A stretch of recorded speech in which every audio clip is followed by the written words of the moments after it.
Regarde. 1 plus 1, ça peut-tu faire 1?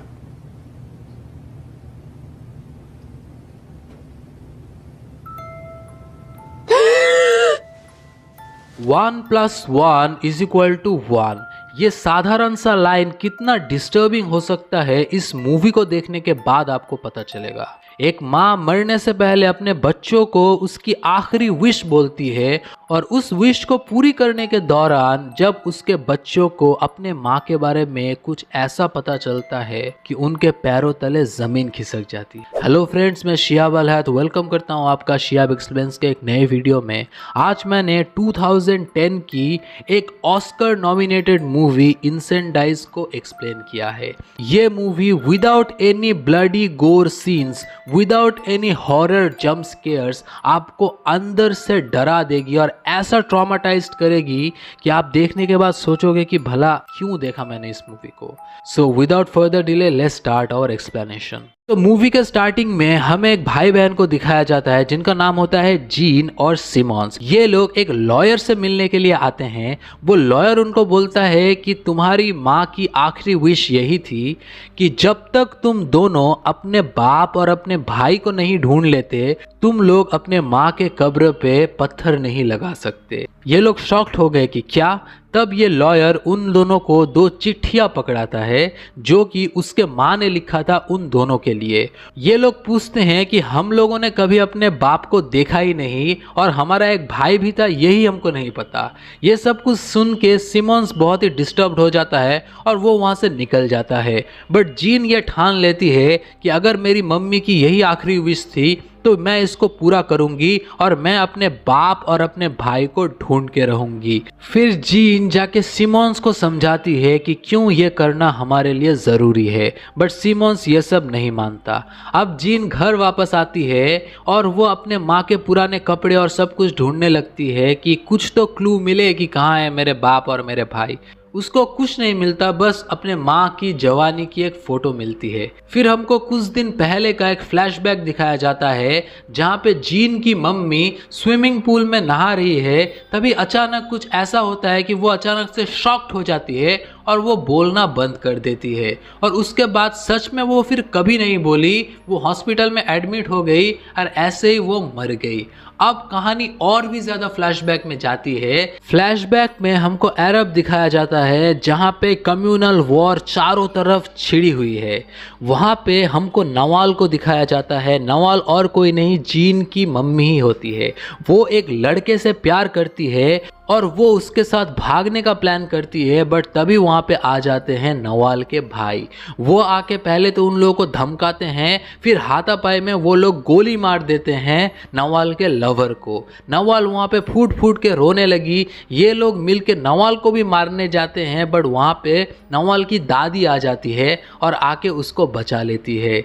वो उसको घर में लेके जाती है, उसके साथ बात करती है। फिर नवाल बोलती है कि मैं प्रेग्नेंट हूँ, इसीलिए मैं अपने लवर के साथ भाग रही थी ताकि उसके साथ शादी कर सकूं। ये सुन के उसकी दादी बहुत ही गुस्सा होती है, उसको मारती है, बट फिर उसको दया आ जाती है तो वो बोलती है कि ठीक है तुम इस बच्चे को अबॉर्शन करवा लो। नवाल बोलती है कि नहीं, ये मेरे प्यार की आखिरी निशानी है, मैं उसको रखना चाहती हूँ। उसकी दादी बोल रही है कि ठीक है तुम यहीं पे उस बच्चे को जन्म दोगी, बट इसको जन्म देने के बाद ही तुमको शहर जाना पड़ेगा अपनी पढ़ाई पूरी करने के लिए। वहाँ पे तुम्हारे अंकल है, तुम उन्हीं के साथ रहोगी, उन्हीं के पास रह के पढ़ोगी और अपनी ज़िंदगी में इस बच्चे के बारे में सब कुछ तुम भूल जाओगी।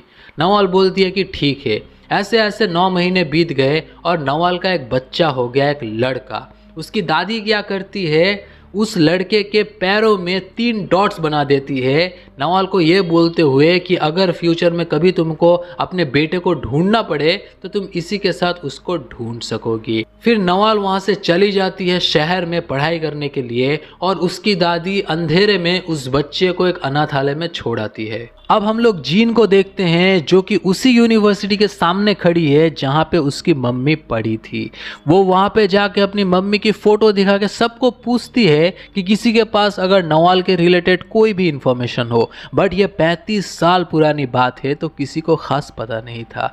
बट एक लड़की बोली कि यहाँ पे एक बहुत ही पुराने एक एम्प्लॉय है, तुम जाके उनसे बात करो। वो उस एम्प्लॉय को जाके बोलती है कि ये मेरी मम्मी की फ़ोटो है, क्या आप इसको पहचानते हैं? वो बोलता है कि हाँ, मैं इसको पहचानता हूँ क्योंकि ये एक अखबार के लिए काम करती थी, मुझे याद है। अब हमको फ्लैशबैक में फिर से दिखाया जाता है अरब, जहाँ पे कम्युनल वॉर छिड़ा पड़ा है मुस्लिम्स और क्रिश्चियंस के बीच में। यहाँ पे जातिवाद, सिविल वॉर, ऐसा मतलब गंदा हालत हुआ पड़ा है कि लोग अपने घर से निकलते हुए भी डर रहे हैं। चारों तरफ टैंक्स घूम रहे हैं, लोग बंदूकें लेके चल रहे हैं। यहाँ पे नवाल को लगता है कि मैं अपने बेटे को ढूंढ के रहूंगी और वो अपने बेटे को ढूंढने के लिए निकल जाती है। ढूंढते ढूंढते नवाल उस अनाथ आश्रम में भी आ जाती है जहाँ पे उसकी दादी ने उसके बेटे को छोड़ा था। बट आके देखती है कि ये जगह तो बंद हुआ पड़ा है।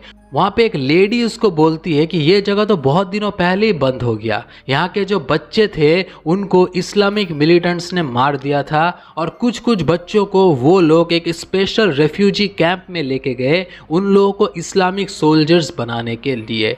नवाल ने ये ठान लिया कि मैं उस कैंप में जाऊंगी और अपने बेटे को ढूंढ के रहूंगी। रास्ते पे जाते जाते वो देखती है कि एक बस आ रही है, बट वो बस में सिर्फ मुस्लिम लोग बैठे हैं, इसलिए वो अपना क्रिश्चियन लॉकेट निकाल के रख देती है और वो उस बस में चढ़ जाती है। ये एक लंबा सफ़र था तो कुछ देर बाद उसकी आंख लग जाती है और जब उसकी आंख खुलती है वो देखती है कि पूरे बस को क्रिश्चियन मिलिटेंट्स ने घेर के रखा है और ड्राइवर का बहुत कुछ समझाने के बाद भी वो लोग बंदूक लेके सबको मार देते हैं। वहाँ पे पूरे बस का सत्यानाश कर देते हैं वो लोग। वहाँ पे एक औरत, उसकी बेटी और सिर्फ नवाल जिंदा थे। बट जब वो देखती है कि ऊपर से कोई बस को आग लगाने वाला है तभी नवाल उठती है और अपना लॉकेट दिखाती है सबको और बोलती है कि मैं भी क्रिश्चियन हूँ, मुझे जाने दो। वो लोग वेरीफाई करते हैं कि ये सच में क्रिश्चियन है और उसको जाने देते हैं। तभी वो उस बच्ची को पकड़ लेती है और बोलती है कि ये मेरी बेटी है, छोड़ दो उसको।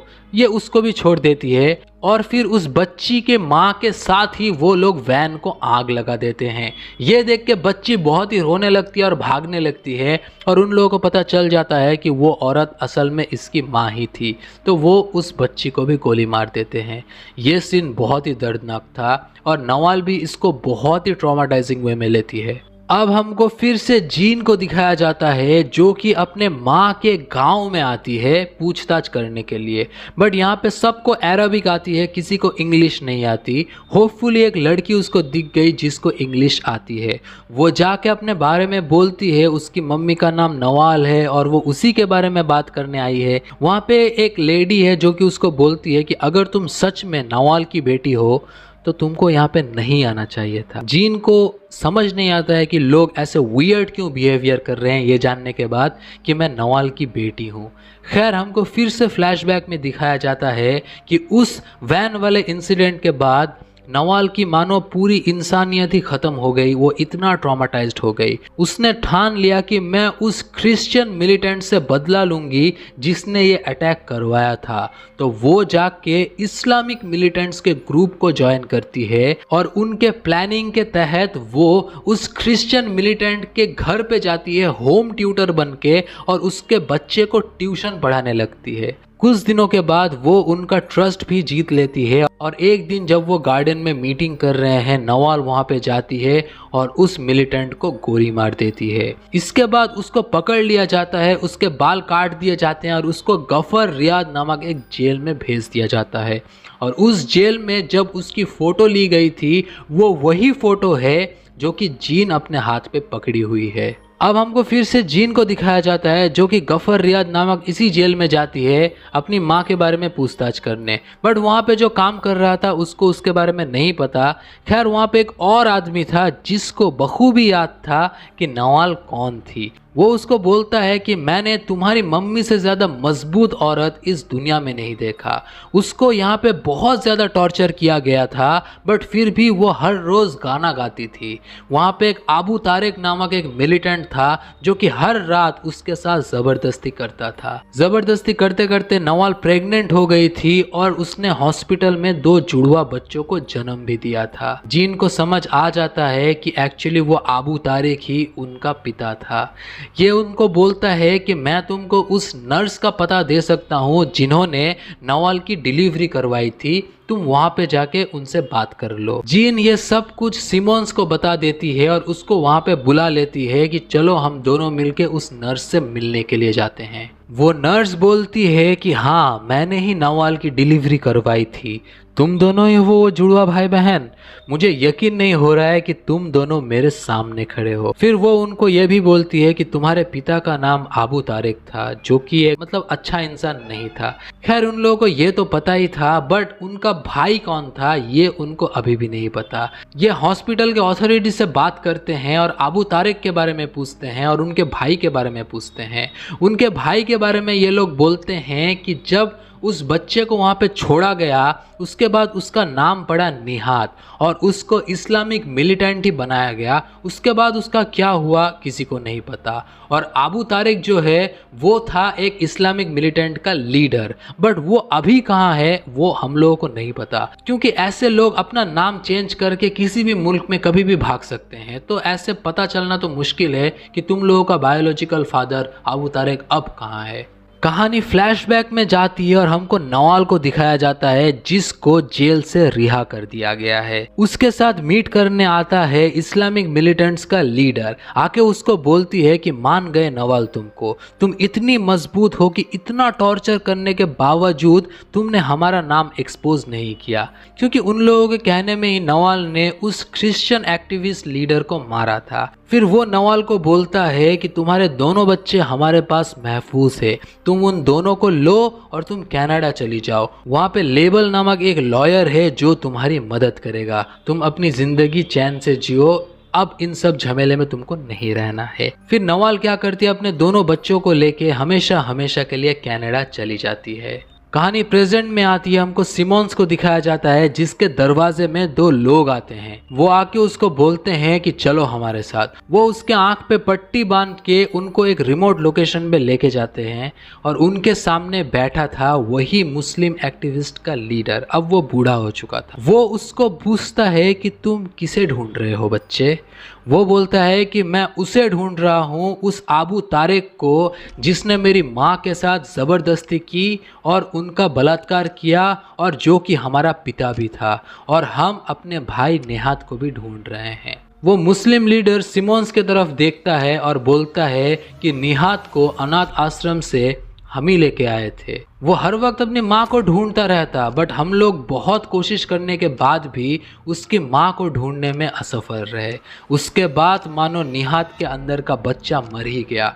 वो एक खूनखार दरिंदा बन गया जो कि हमारे मुस्लिम ग्रुप का सबसे तगड़ा स्नाइपर था। यही नहीं, वो एक उम्दा लेवल का मिलिटेंट था जो कि शैतान से भी नहीं डरता था। उसको हमने जेल में काम दिया था जहाँ पे वो फॉरेन इन्वेडर्स, गद्दार, ऐसे लोगों से डील करता, उनको टॉर्चर करता और उनके पास से इंफॉर्मेशन निकालने की कोशिश करता। और जेल जाते वक्त उसका नाम पड़ा था अबू तारिक।